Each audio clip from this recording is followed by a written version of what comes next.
Gravando, senhor presidente. Bom dia a todos. Meu nome é Ramon Hernandes, estou na presidência da 5ª Câmara Julgadora do Tribunal de Impostos e Taxas, na sessão do dia 24/4/2025. Todos os juízes já estão presentes. Vou dar início à sessão.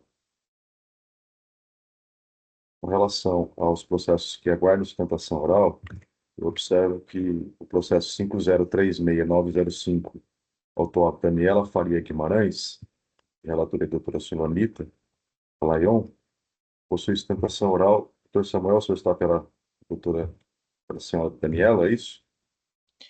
Boa tarde, prezados. Sim, estou pela Daniela. Vamos dar início, então, pelo processo 5036-905. Doutora Sulamita, relatora. Doutor Samuel, eu questiono se o senhor abre mão da leitura do relatório. A doutora Sulamita pode fazer um breve relato e, logo em seguida, abre a palavra para o senhor fazer a sustentação. Sim, abro mão da relatoria. Pois não. Doutora Sulamita, tem a palavra.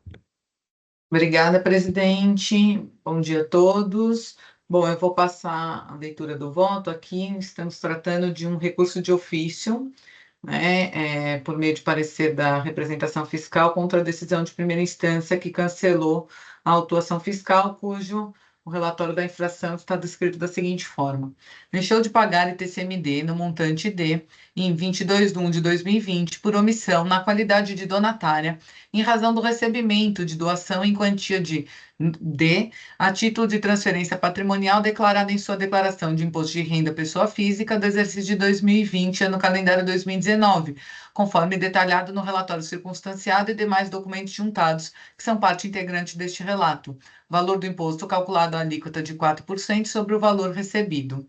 Esse é o relato da infração, presidente. Doutora Sulamita, doutor Samuel, o senhor tem a palavra por 15 minutos. Inicialmente, aos ilustríssimos julgadores, ao representante do fisco e a todos que nos assistem, a minha palavra e os meus agradecimentos. Brevemente, para mim, sempre é uma honra estar aqui presente aos senhores, pela dinâmica que se dá esse tribunal, talvez seja um dos tribunais mais democráticos, né, por ter juízes tanto pela parte do contribuinte e pela parte do fisco. Então, aqui, sempre é um há que se dizer que é uma lisonjetura estar aqui com os presentes senhores. Senhores, o presente caso, basicamente, se trata dos direitos de meiação. Por que os direitos de meiação? A contribuinte Daniela, ela teve a união estável desde 1998 com o Murilo. E, a partir dessa união estável, eles começaram a constituir bens, patrimônios, casa, carro e também empreendimentos. E nessa união estável, eles, em 2014, eles iniciaram uma empresa que chama L2 Empreendimentos. E desde 2014, volta-se o rol, a Daniela já fazia parte do quadro societário. Então, neste momento, por uma questão de reorganização interna, eles decidiram em 2019 fazer uma reorganização para incluir seus filhos no quadro societário. E aí entra a nossa primeira divergência em relação a essa situação. Uma empresa que declara a sua lisonjetura, faz todo o rol que exige a lei para que seja feita a questão da reorganização societária, declara no imposto de renda e, a partir disso, o fisco toma ciência. E aí dá início à nossa contraversão.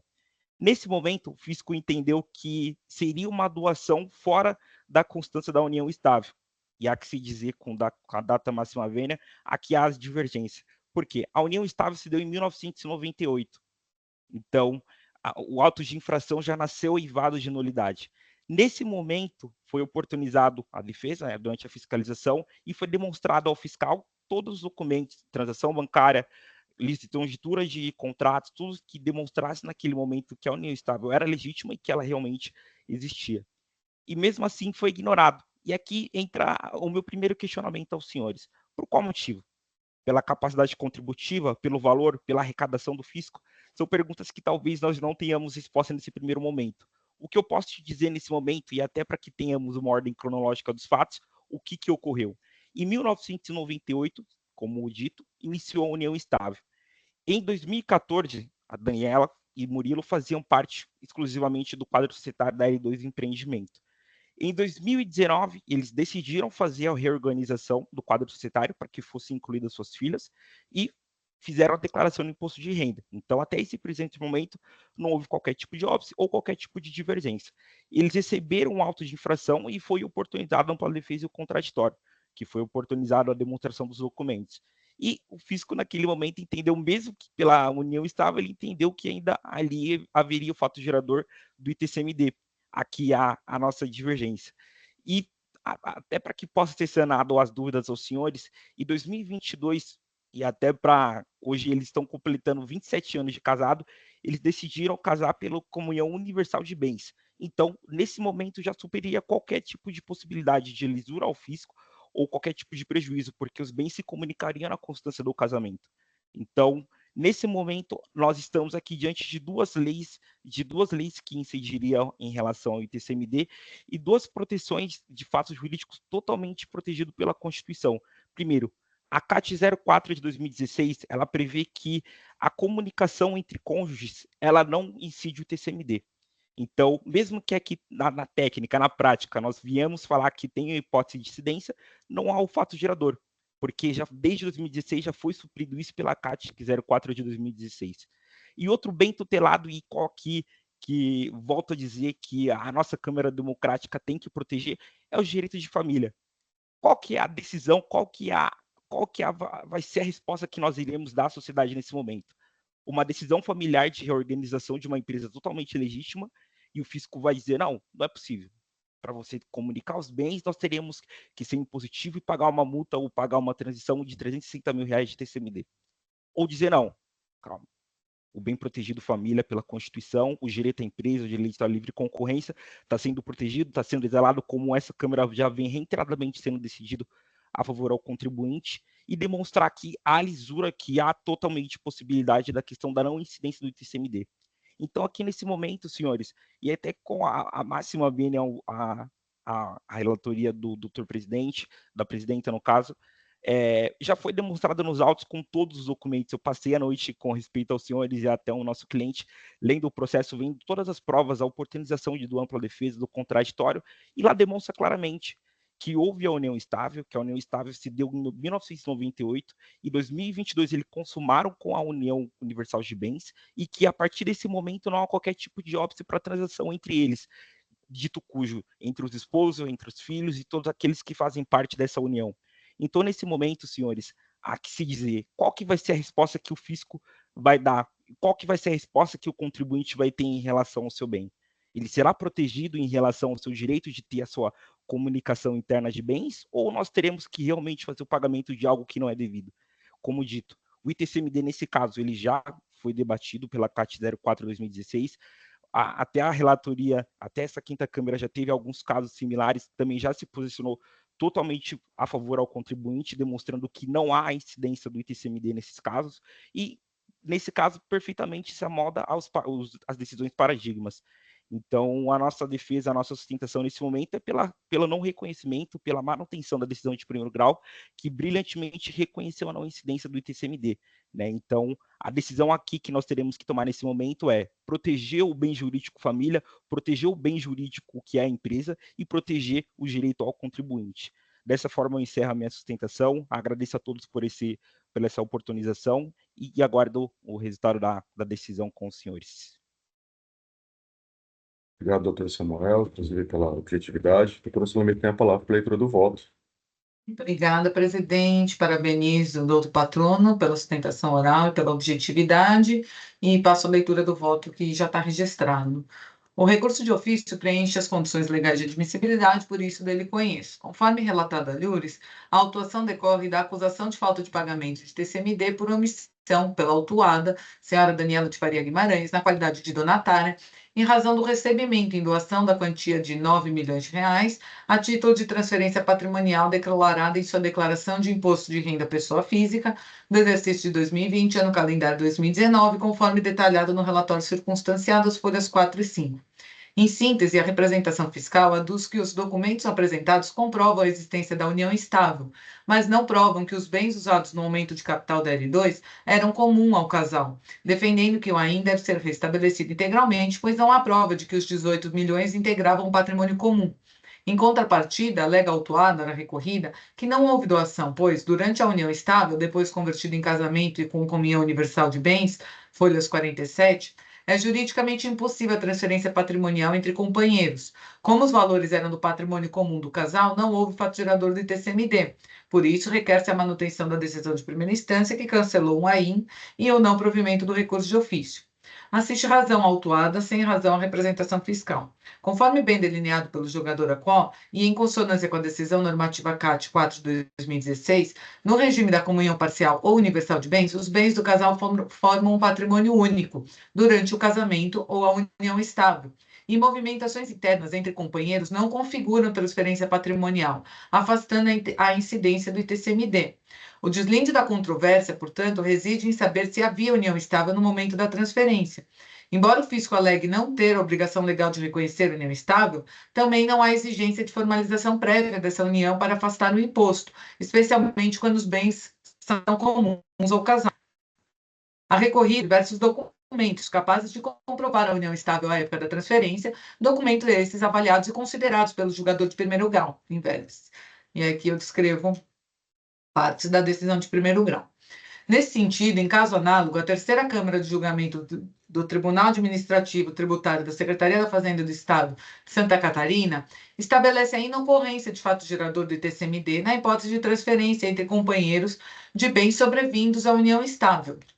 Eu destaco o precedente.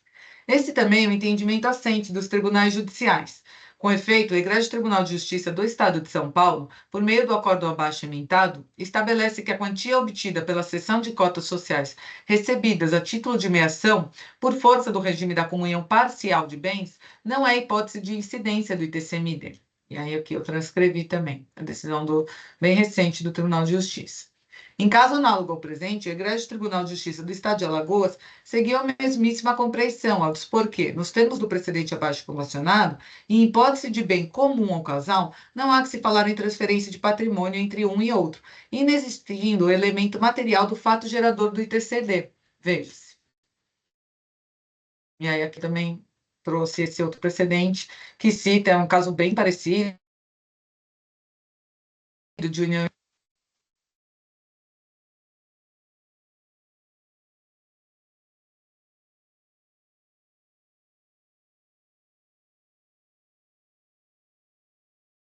Eu sou Lamita, travava todos. Travou para todo mundo? Sim.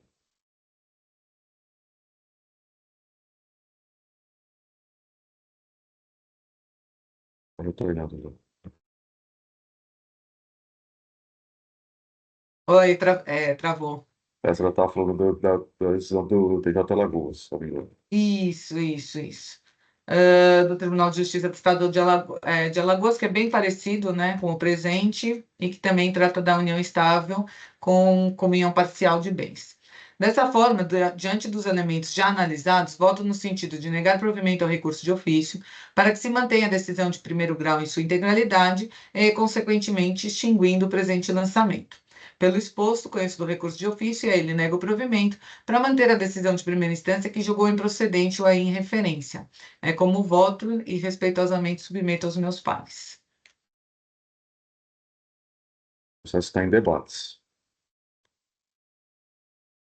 Parabenizo a doutora Sulamita pelo voto, mas a representação fiscal entende que não há provas de que os bens que foram declarados pelo contribuinte não foram objeto de doação. Ainda que seja considerada que houve a união estável, como há provas nos autos, como não há outras provas de qual seria o regime dessa união estável, pelo artigo 1725 do Código Civil, considera-se que seria a comunhão parcial de bens. O contribuinte não trouxe nada dispondo que seria outro tipo de comunhão de bens. Então, pelo artigo 1725, se considera que seria comunhão parcial.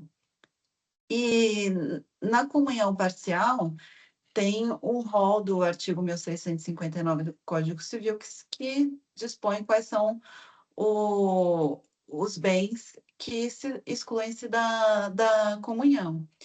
E o contribuinte não trouxe nenhuma comprovação de que esses bens eram bens comuns ao casal à época dessa doação.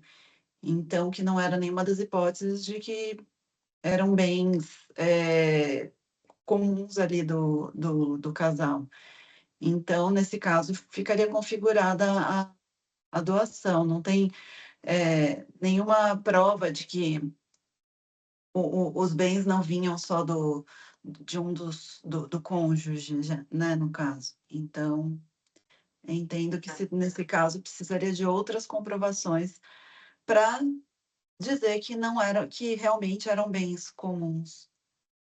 Tá. Agradeço os apontamentos da doutora Aline, acho que é realmente isso que está no parecer da representação fiscal, mas aqui o que acontece, como é comunhão parcial, e a empresa, inclusive, tudo foi após a união estável, né, já consolidada e estando em regime de comunhão parcial, você presume que o patrimônio já seja comum do casal, né, porque eles se comunicam após a união, e isso seria um patrimônio indivisível, então você não tem uma transferência ali de titularidade de bens de um patrimônio indivisível que se pressupõe comum ao casal, que foi adquirido na constância da união estável, que depois, inclusive, foi convertida em comunhão universal, né, de bens. Então, por isso que eu estou mantendo a decisão, eu estou no sentido dos precedentes aí de casos bem idênticos aqui ao presente. Pela ordem, Excelência, só fazendo uma correção e até agradecendo a sustentação, se a Excelência me permite.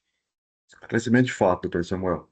Claro, a questão é que, justamente como apontado pela relatoria, o bem constituído pela união estável foi posterior. Então, a constância da L2 empreendimento foi posterior ao reconhecimento da união estável como bem dito pela relatora. Então, nesse caso, até pela questão da comunhão e pelo regime da comunhão parcial de bens, há que se falar da continuação do bem na conversão da união universal no casamento. Então, pela continuação dos fatos, que foi em 2014, há que se dizer que já foi reconhecido pela própria relatoria da representante fiscal, que em 2014 ela já fazia parte do quadro societário da empresa, antes de 1998, que foi reconhecido o não estável.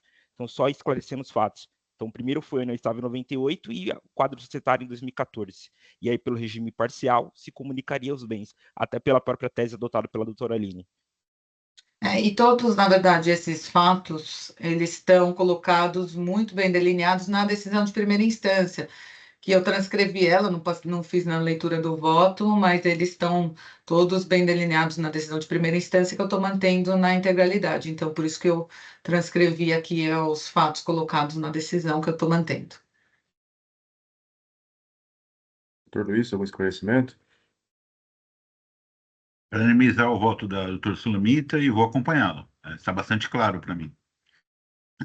Eu tenho algumas dúvidas com relação. Eu acho que a união estável ela está bastante caracterizada, inclusive pela existência de duas filhas, né, na década de 2000, próximas a datas em que o Dr. Samuel menciona com relação à união estável.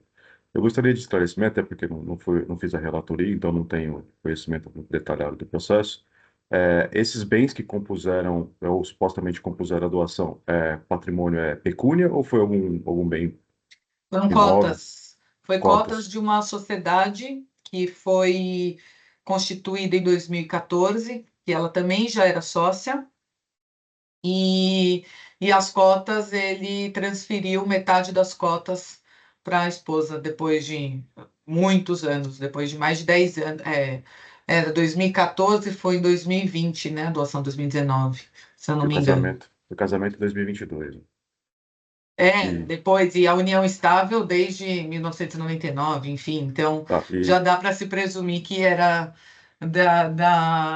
foi tudo constituído após a união, né? e esses bens sobre os quais a doutora Aline mencionou, eles fizeram parte de um aumento de capital, é isso? E de uma posterior doação. Isso. Esse aumento de capital foi foi dinheiro? Ou foi algum bem, Sim. algum patrimônio? Sim. Eu acredito que foi. Putz, eu não me lembro agora dessas doações de cotas. Tá. Na verdade, só até para esclarecimento, na verdade, essa segunda divisão foi doação para os filhos. Eles fizeram doação de 1,75% para cada filha. Então, em 2019, essa segunda reorganização, na verdade, foi a divisão de cotas. Ficou 48,75% para os cônjuges, né, e 1,75% para os filhos. Mas quando houve o aumento de capital, esse aumento de capital foi em dinheiro? Foi um Sim, aporte em dinheiro? foi um O Dr. aporte em Samuel dinheiro. sabe a origem desse dinheiro? Era patrimônio que já compunha o patrimônio do casal? Como é que Sim, já compunha e já declarado também, como mencionado anteriormente. aplicações financeiras, declaradas em imposto Sim, de renda normalmente? Eu estou exatamente. satisfeito.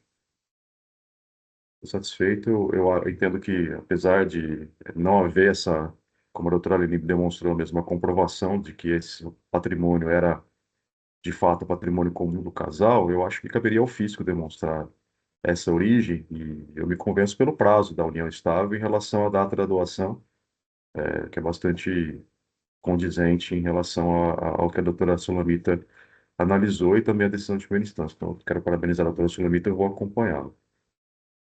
Doutor Zé Ricardo, alguma consideração? Eu parabenizo também o relato e o voto da doutora Sulamita. Doutor Samuel também, parabenizo pela sustentação oral. As dúvidas que eu tinha também, o doutor Ramon, ele esclareceu. Então, eu sigo também o voto da doutora Sulamita. Vou encerrar debates. Verificando o quórum.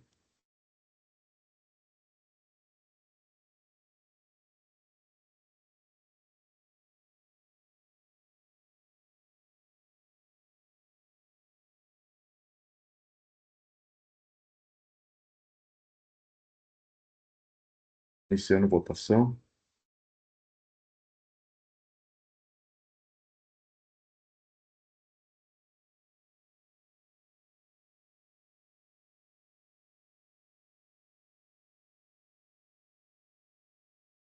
Encerrando votação.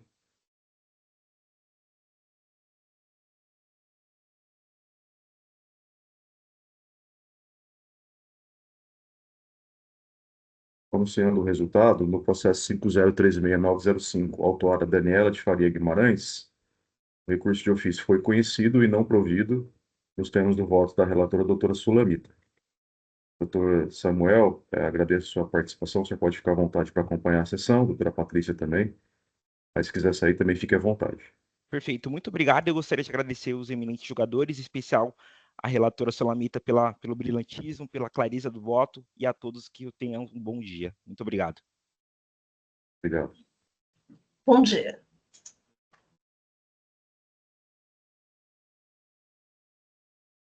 Na continuidade, o próximo processo que consta sustentação oral, na verdade acompanhamento, sustentação oral já foi feita, é o AI 5035-505, KSPG Automotive Brasil Limitada, relatoria doutora Sulamita, tem um voto de vista de minha autoria. Eu vou pedir, por gentileza, para a doutora Sulamita brevemente fazer um relato do seu voto. Obrigada, presidente. Aqui a gente está tratando de uma infração por supostamente o contribuinte ter deixado de recolher ICMS na remessa de mercadorias para compor lote para posterior exportação. E como não teria sido comprovada a exportação no prazo de 180 dias, o contribuinte foi autuado com a exigência do imposto. O que aconteceu foi que depois da lavratura do AIM também foram feitas, quando a comercial exportadora ela enviou, remeteu, né, realizou a exportação, ela não fez o link, não colocou, né, o número das notas fiscais de remessa. E depois disso foram feitas cartas de correções para integrar esses documentos, inclusive as duas, e fazendo link, entrando no site do Siscomex, tudo, e com a planilha que foi relacionada nos autos, era possível verificar com as chaves das duas, das notas fiscais e tudo mais que foram realmente exportadas essas mercadorias, e muito embora tenha ultrapassado o prazo previsto na legislação infraconstitucional, eu entendo que é possível a não incidência do imposto, e não é possível a exigência do imposto, já que ficou realmente comprovada a exportação das mercadorias. Então, foi nesse sentido o meu voto, também seguindo os precedentes que a gente já tem aqui de entendimento, que uma vez comprovada de fato a exportação, não há como se manter a exigência do imposto e a multa de mora por falta de pagamento de imposto. Obrigado, doutora Sulamita.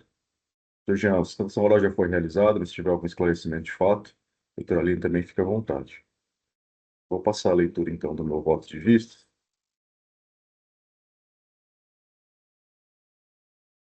Pedi vista do presente para melhor analisar a respeitável decisão do eminente juiz relator, notadamente quanto ao provimento do recurso de cancelamento da acusação por considerar comprovadas as operações de exportação.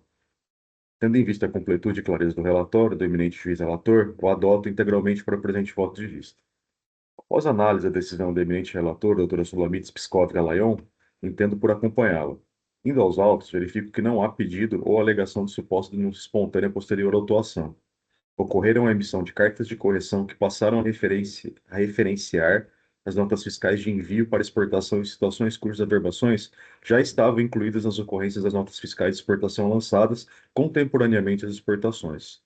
Ressalto que não me convenço que as cartas de correção, isoladamente consideradas, sejam aptas a suprir as exigências legais de lançamento das averbações nos termos da IN Receita Federal 1702/2017. Todavia, há um conjunto de provas que demonstram a correlação entre as operações de exportação registradas nas DUIs e as notas fiscais de remessa para exportação, devidamente analisadas e referenciadas pela eminente juíza relatora. Os elementos temporais e objetivos são condizentes com a real exportação das mercadorias. Neste caso, considerando tratar-se de uma imunidade tributária do artigo 155, parágrafo 2º, 10A, compreendo que deve prevalecer a demonstração da efetiva exportação consubstanciada nos documentos trazidos pelo recorrente, corroborada e corrigida pelas cartas de correção, ainda que emitidas posteriormente à autuação, mas que reforçam a efetiva exportação contemporânea das mercadorias. Eventual descumprimento do prazo exigido, no meu sentir, daria ensejo à autuação por descumprimento de dever instrumental, o que não foi a opção do auditor autuante. No mais, adoto integralmente os fundamentos e razões de decidir da eminente relatora, a quem rendo minhas homenagens. Na parte dispositiva, à vista do exposto, conheço do recurso ordinário e dou provimento para julgar insubsistente o auto de infração em referência no AIN 5035-503 de 21/2/2024. É como eu voto em vistas e submeto à Câmara e aos demais colegas.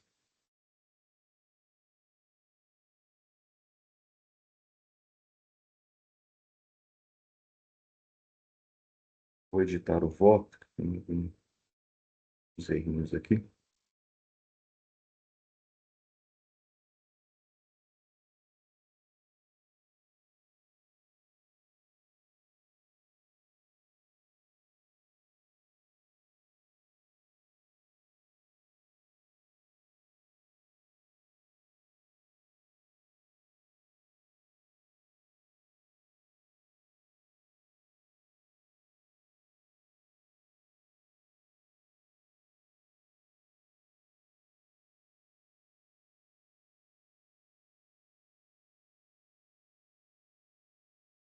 Doutor Luiz?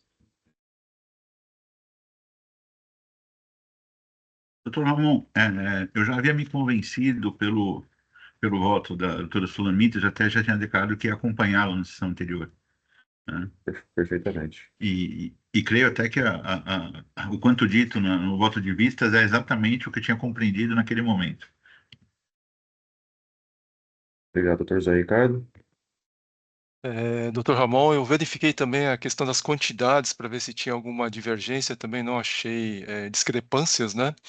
Um ponto também que eu tentei analisar é a questão da fungibilidade do item, né? Se o item eventualmente ele fosse utilizado também no mercado nacional ou não.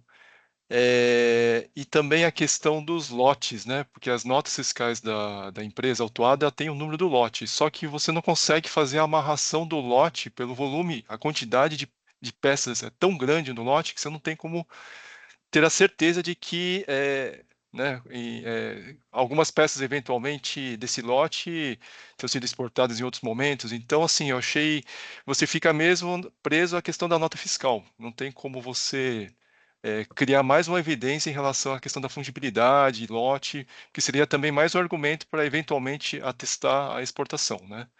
Mas, de qualquer forma, eu acabo seguindo o seu voto, doutor Ramon, pela questão da imunidade, a questão da instrumental também, né, da autuação, que eventualmente deveria ser de uma outra forma. Então, eu acabo seguindo o senhor também no voto.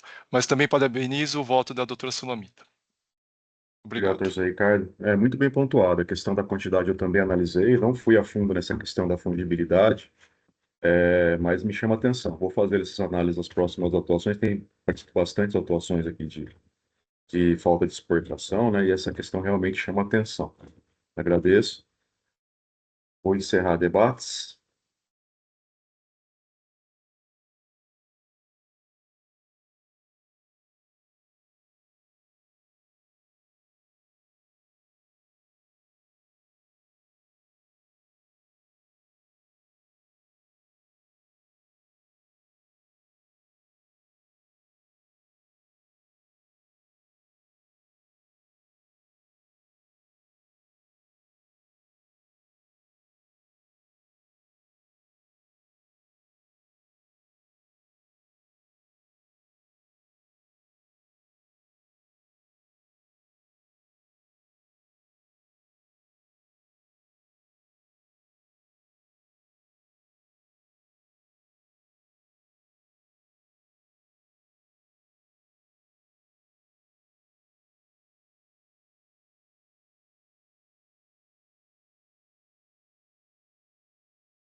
Tá sem áudio, doutor Ramon. Desculpe. Então, todo o procedimento, né? Encerrei a votação, anunciando o resultado no AIM 5035505, autuado com a SPG Automotivo do Brasil. O recurso ordinário foi conhecido, integralmente provido, nos termos do voto de vistas do Dr. Ramon Arnone, por questão de voto da presidência, né? Seguido pelo Dr. José Ricardo, mas que incorporou, e os méritos são todos pela análise do voto da doutora Sulamita. Doutor Giancarlo, o processo foi julgado, o senhor fica à vontade de permanecer na Câmara, ou se quiser sair também fique à vontade. Muito obrigado, bom dia, bom trabalho para vocês. Até a próxima. Tchau, tchau. Tchau, tchau.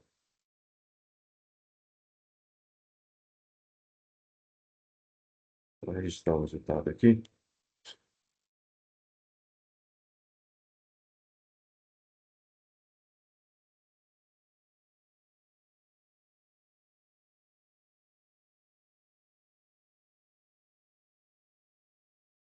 Segundo julgamento.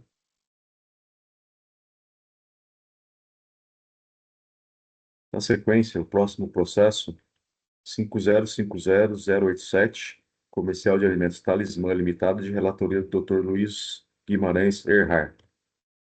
Dr. Luiz, o senhor tem a palavra para fazer a leitura. Não consta pedido de sustentação oral e não há patronos aguardando para acompanhamento.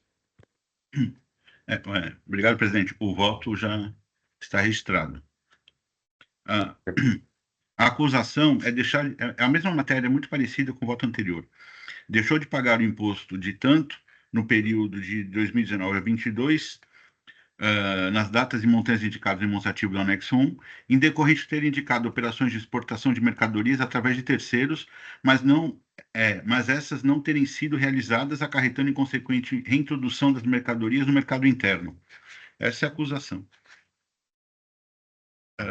Eu vou passar a leitura a partir do parágrafo 10º.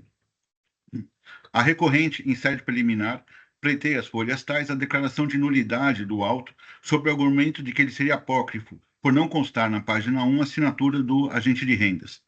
Sem embargo, é necessário registrar que o auto é instruído do relato da infração e sua capitulação, folhas tais, demonstrativo de débito fiscal quadro 1, folhas tais, demonstrativo de débito fiscal quadro 2, demonstrativo de débito fiscal quadro 3, folha 5, além do relatório circunstanciado, folha 7, e demais anexos utilizados para a constituição do lançamento, cujo conjunto documental permite o adequado entendimento pelo sujeito passivo da matéria tributária, possibilitando a ele o pleno exercício ao contraditório e ampla defesa. No caso, o autor do feito sumarizou todos os documentos que instruíram a acusação, folha 6, a saber, aí eu transcrevo os documentos que instruíram a lavratura do auto.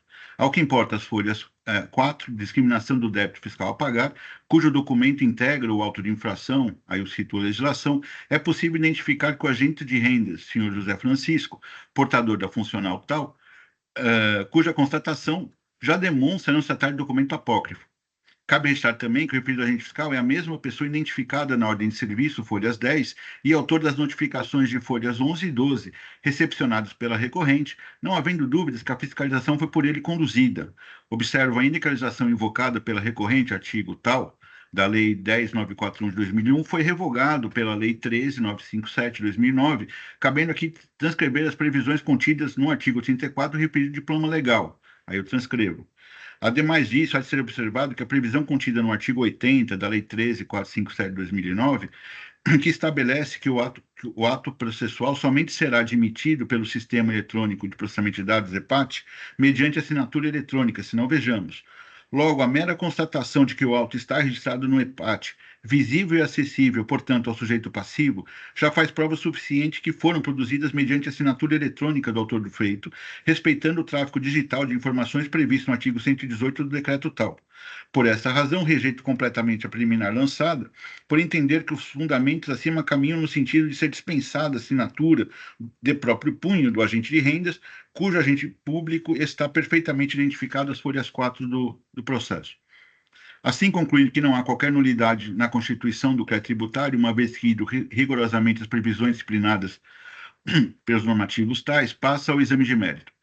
A controvérsia diz respeito à comprovação de exportações relacionadas nas notas fiscais descritas nas folhas 8 e 9 do auto, e não à limitação da imunidade tributável aplicável a esse tipo de operação mercantil.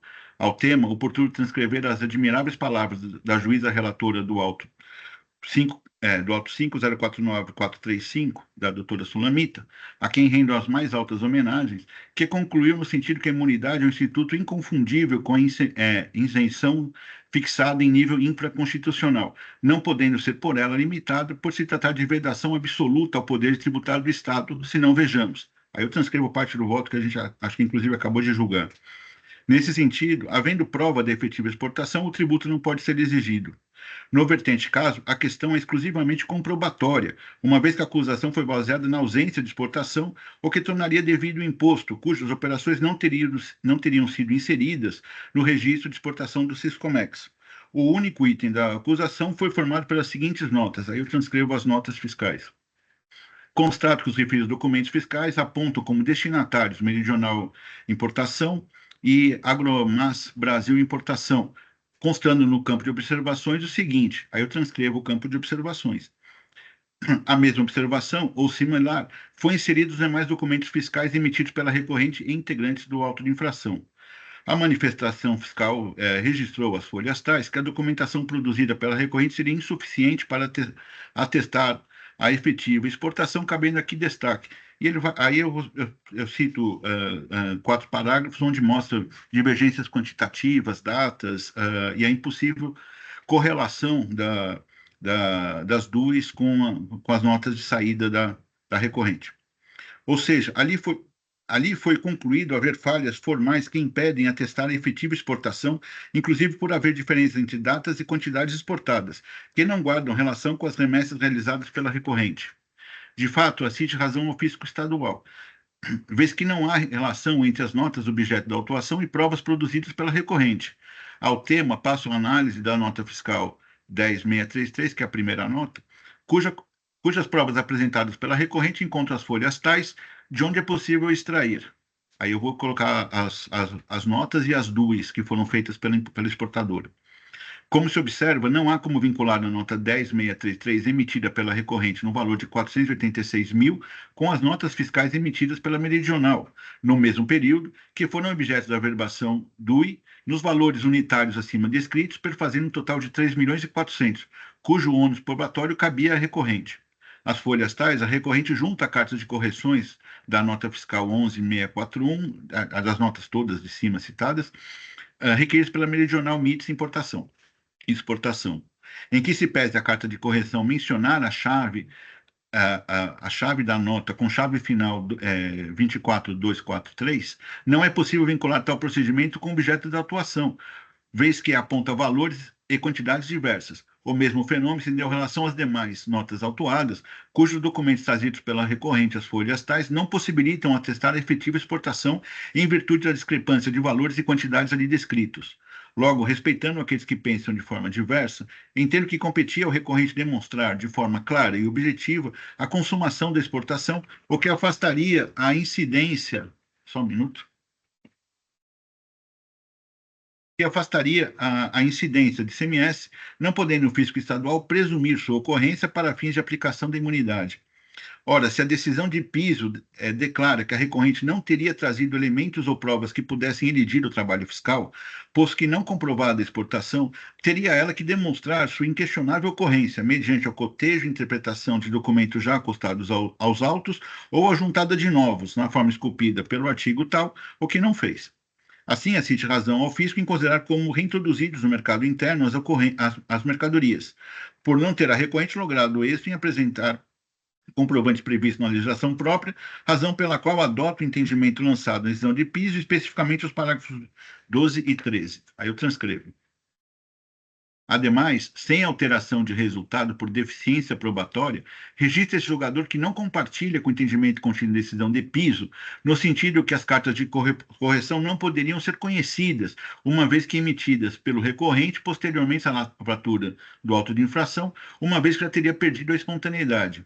Isso porque o Instituto da Imunidade constitui uma garantia constitucional que não pode ser limitada pelo artigo 533 do regulamento, pois essa previsão legal impede que o sujeito passivo retifique sua apuração, promovendo altos lançamentos durante a ação fiscal, com a finalidade de elidir o de ofício. Por ser incompatível com a imunidade, onde não há exigência do tributo, este julgador tomou conhecimento das referidas cartas de correção. Demais a mais, as cartas de correção foram destinadas à retificação de documentos fiscais de terceiros, meridional, que não teria perdido espontaneidade. De fato, tais cartas de correção não surtiram os efeitos pretendidos pelo recorrente simplesmente por deficiência probatória, na medida que não é possível, por força do cotejo dessa prova, atestar a exportação, ou ao menos vincular com as duas juntadas aos autos com a operação contida nesses autos. Rejeita o pedido de diligência por considerar que a recorrente foi garantido o livre direito de produzir provas, seja para atendimento da notificação de folhas 11 e 12, seja por ocasião da apresentação de defesa e recurso ordinário, tendo ela recorrente apresentado aquilo que julgou necessário. Diante desse conjunto probatório, este julgador entende que não há questão fática a ser esclarecida pelo agente de rendas, estando, portanto, maduro feito para julgamento. Por fim, há de se registrar que a recorrente, desde a interposição de sua defesa, alega ter realizado o parcial pagamento do auto, cuja situação foi alvo de diligência requerida pela representação fiscal. Registro que a unidade de cobrança informou às folhas tais que os recolhimentos de folhas tais constam no ambiente do pagamento da Cefaz, mas eles teriam sido realizados de forma incorreta, não sendo, portanto, vinculados a este auto. Logo, por não se ter notícia de eventual retificação requerida pela recorrente desses pagamentos, não é possível considerá-los, colhendo-se apenas os efeitos de confissão dessa parcela, o que afasta seu conhecimento do contencioso administrativo, sendo resguardado ao recorrente, caso assim entenda, adotar as providências para eventual amortização ou restituição dos valores então despendidos na forma e rito legal aplicável, não podendo esse julgador determinar sua compensação em respeito à sua competência. Por essa razão, o lançamento deve ser mantido na forma em que originalmente constituído. Diante do exposto, conheço o recurso ordinário e nego o provimento, mantendo ígito todos os lançamentos, ratificando essa decisão de piso. É como voto, presidente, submeto aos meus pares. É o Dr. Luiz, o processo está em debates. Parabenizo o doutor Luiz pelo voto bem detalhado e vou acompanhar. Dr. José Ricardo, Também acompanho o Dr. Luiz, parabéns pela clareza, né, pelos argumentos apresentados, então acompanho o senhor. por ali, alguma consideração? Não, apenas parabenizo o voto do Dr. Luiz. Também parabenizo o voto do Dr. Luiz, vou acompanhá-lo integralmente. Encerrando debates. Verificando o quórum.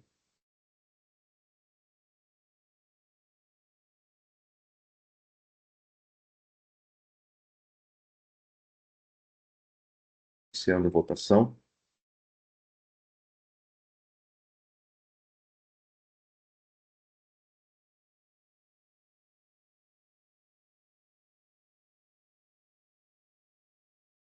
Encerrando a votação.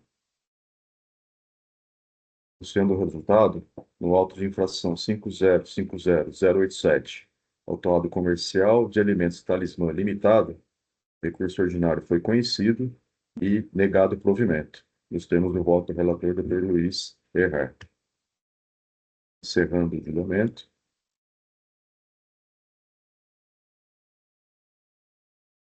Retornando à pauta, verifico que não há outros processos a serem julgados nessa data, motivo pelo qual declaro encerrada a sessão de julgamento da 5ª Câmara Julgadora do Tribunal de Impostos e Taxas do dia 24 de abril de 2025. Solicito ao Jailson que encerre a gravação.